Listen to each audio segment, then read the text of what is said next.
Perkembangan pendidikan di Malaysia sebelum merdeka.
Sistem pendidikan vernacular di Malaysia. Vernacular merupakan bahasa yang digunakan dalam kehidupan seharian suatu kaum dalam masyarakat. Sekolah vernacular merujuk kepada sekolah-sekolah yang menggunakan bahasa ibunda dalam pengajaran dan pembelajaran ataupun PTP. Penjajahan dari negara Inggris telah menyebabkan berlakunya campur tangan dalam urusan pentadbiran pendidikan di negeri-negeri tanah Melayu. Pihak British telah mewujudkan sekolah vernacular dan guru-guru dibawa dari negeri asal masing-masing supaya selari dasar yang menentukan kaum Melayu, Cina, dan India tidak bersatu. Setiap sekolah melaksanakan kurikulum dan kaedah pembelajaran yang berbeza mewujudkan jurang antara kaum.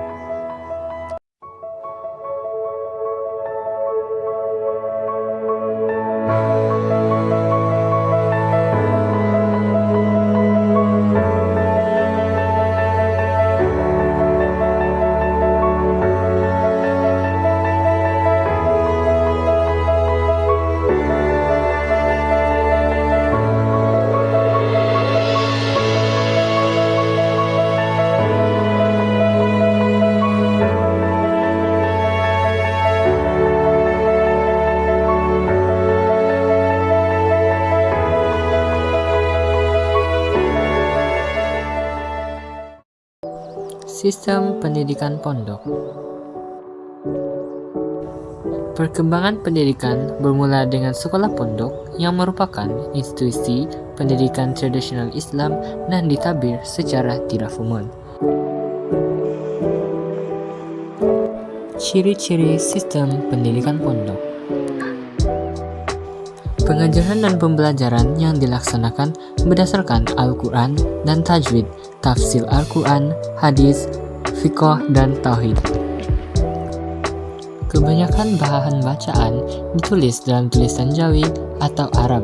Pengajaran dan pembelajaran dilaksanakan pada waktu pagi, yaitu selepas waktu subuh, petang, dan waktu malam.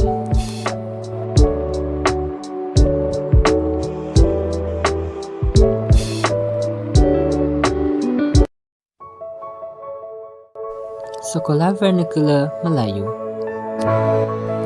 Sekolah Vernacular Melayu merupakan sekolah yang didirikan hanya untuk anak-anak bangsawan.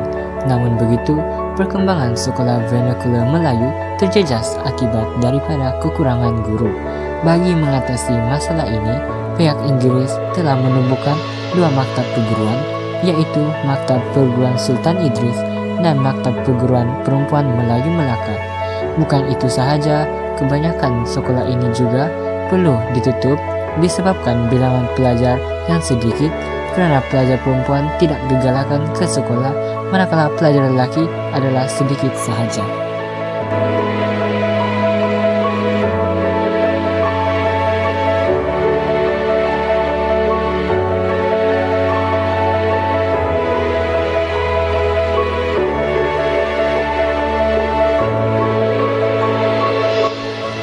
Sekolah Vernacular Cina. Sekolah Vernacular Cina merupakan sekolah yang menggunakan bahasa Cina atau Mandarin sebagai bahasa pengantar. Pada tahun 1815, kumpulan penyebar agama dari Persatuan Mubalik London atau masyarakat Cina sendiri yang menubuhkan sekolah Cina. Kebanyakan proses pembelajaran dilaksanakan secara hafalan. Sekolah Vernacular India. Sekolah Vernacular Tamil merupakan sekolah yang menggunakan bahasa Tamil sebagai bahasa pengantar. Guru, kurikulum, dan buku teks bagi sekolah ini diimport dari negara India. Sekolah ini sangat terhad disebabkan masyarakat India yang tinggal di ladang kurang berminat untuk mendirikan sekolah. Hal ini disebabkan kesadaran mereka terhadap kepentingan pendidikan masih rendah pada ketika itu.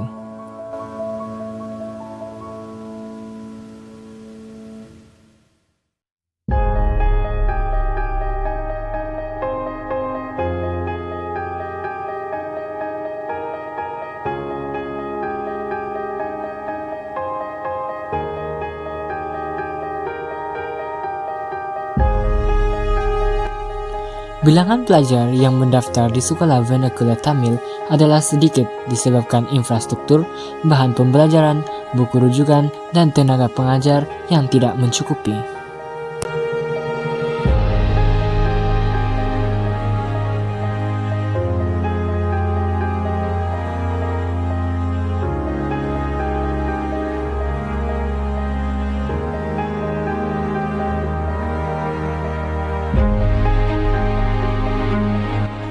Sekolah Vernacular Inggris.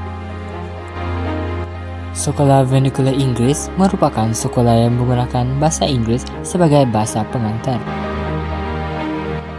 Sekolah ini didirikan di kawasan bandar oleh paderi atau penyebar bahasa Kristian. Sekolah Vernacular Inggris mulai diperkenalkan kepada anak-anak bangsawan.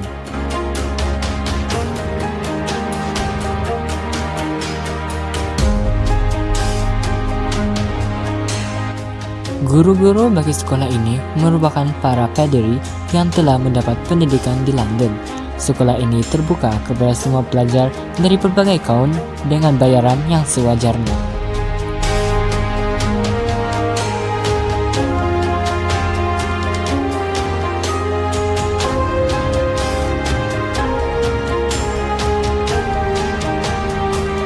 Laporan Cheeseman telah diwujudkan bagi memperbaiki sistem pendidikan di Tanah Melayu.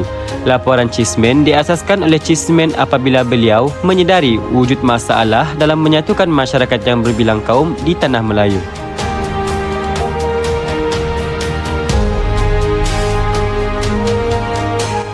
Terdapat beberapa perkara yang terkandung di dalam laporan Cheeseman yang meliputi pelbagai aspek dalam sistem pendidikan.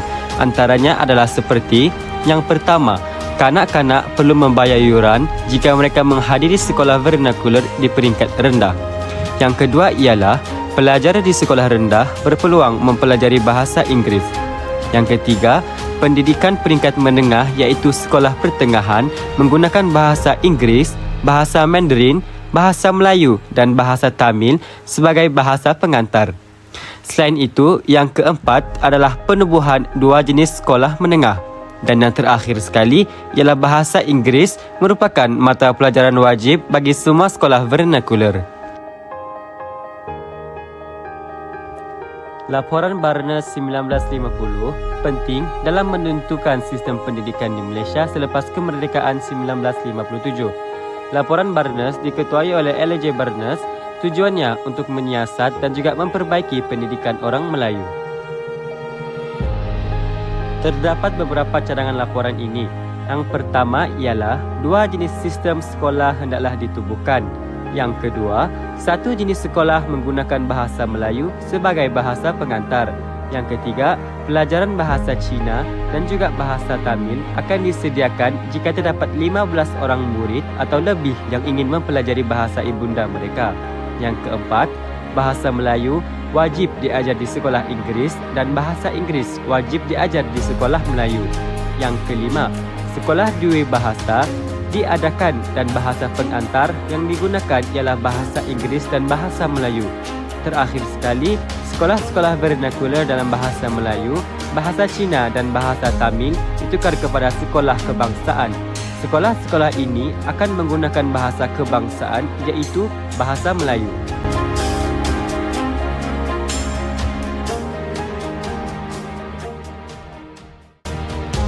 Seterusnya ialah hubung kait antara perkembangan sistem pendidikan di Malaysia, laporan Cismen 1946 dengan falsafah pendidikan kebangsaan dan juga falsafah pendidikan guru.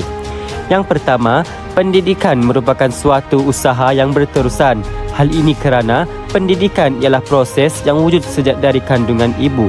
Jadi, apabila kanak-kanak sudah meningkat dewasa, maka mereka wajib menuntut ilmu di sekolah. Laporan Cismen juga dapat melahirkan rakyat yang berilmu pengetahuan dengan memasukkan subjek sains serta mewujudkan sekolah pertukangan. Yang kedua ialah guru yang memelihara suatu masyarakat yang progresif, iaitu dengan menekankan aspek inovatif, kreatif, analytical, critical, holistik dan bersepadu dalam melaksanakan tugas supaya murid dapat berfikir secara saintifik. Guru juga dapat menekankan kaedah inquiry penemuan dan kaedah bagi memupuk sifat yang suka meneroka dan mencipta sesuatu yang baharu. Seterusnya ialah hubung kait antara perkembangan sistem pendidikan di Malaysia, laporan Barnes 1950 dengan falsafah pendidikan dan juga falsafah pendidikan guru. Yang pertama, laporan Barnes ini sangat berkait rapat dengan falsafah pendidikan kebangsaan iaitu FPK. Cadangan untuk semua sekolah vernacular dibubarkan dan diganti dengan sekolah kebangsaan dan juga cadangan pembinaan maktab perguruan berasrama untuk pemegang sijil persekolahan. Yang kedua, perkara ini mengandungi elemen FPK yang ingin melahirkan rakyat Malaysia yang berketerampilan, berilmu pengetahuan, bertanggungjawab dan memberi sumbangan terhadap keharmonian dan juga kemakmuran masyarakat serta negara.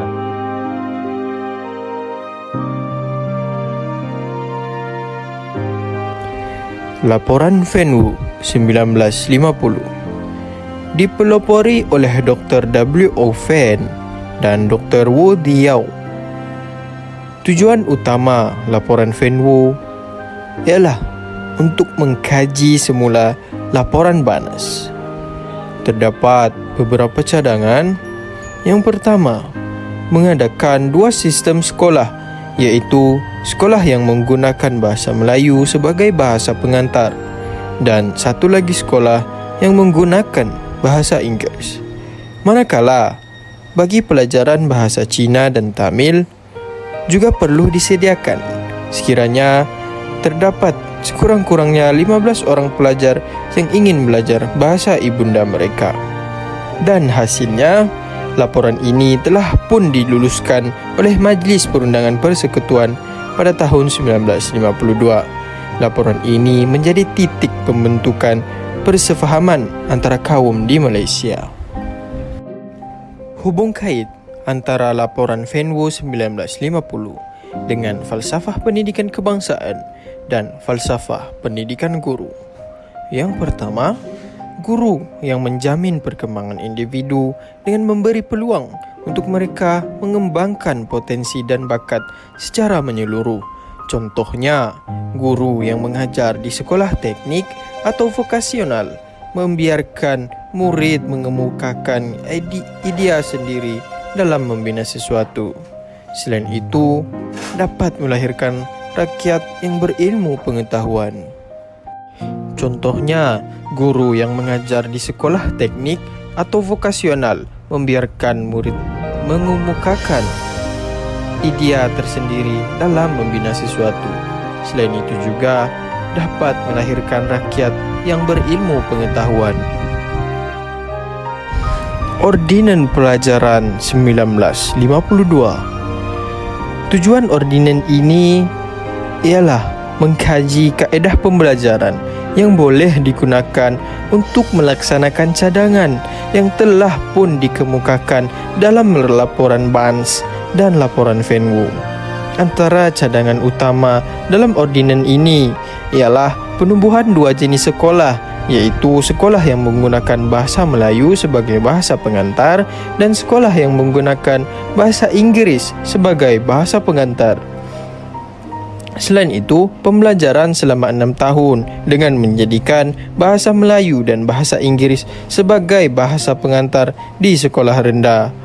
Sekolah Cina dan sekolah Tamil tidak termasuk dalam konsep sistem kebangsaan. Sebaliknya, bahasa Cina dan Tamil akan dilaksanakan sekiranya terdapat sekurang-kurangnya 15 permintaan dari pelajar.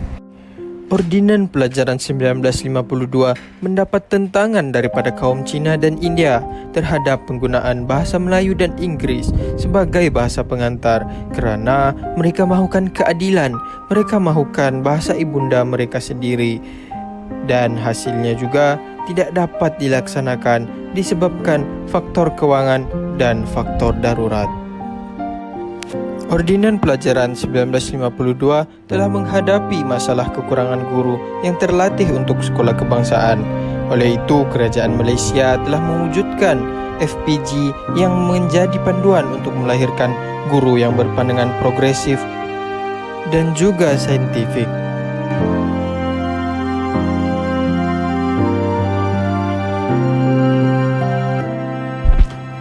Laporan Penyata Tun Razak 1956 dipelopori oleh Tun Abdul Razak Hussein sendiri yang bertujuan untuk membentuk satu sistem pendidikan kebangsaan yang bersesuaian dengan aspirasi untuk menyatu padukan penduduk berbilang bangsa. Tujuannya juga menjadikan bahasa Melayu sebagai bahasa kebangsaan, menjaga perkembangan bahasa dan kebudayaan kaum lain. Antara cadangan yang dikemukakan dalam laporan ini menjadikan bahasa Melayu sebagai bahasa kebangsaan, mengeratkan perpaduan antara semua kaum, mengurangkan jurang perbezaan antara kaum, menyediakan kemudahan yang mencukupi, mewujudkan sistem pengurusan pendidikan dengan lebih cekap, dan mewujudkan masyarakat yang bertoleransi, berdisiplin, terlatih, liberal dan progresif. Hubung kait antara Penyata Razak 1956 dengan FPK dan FPG ialah berdasarkan laporan Penyata Razak 1956 bertujuan untuk memperkembangkan sistem pendidikan dapat dikaitkan dengan elemen FPK yang berhasrat untuk memperkembangkan lagi potensi individu secara menyeluruh dan bersepadu. Selain itu, guru berperanan penting untuk melahirkan modal insan kelas pertama. Perkara ini bertepatan dengan elemen FPG iaitu berpandangan progresif dan saintifik supaya dapat melahirkan pendidik yang berkualiti.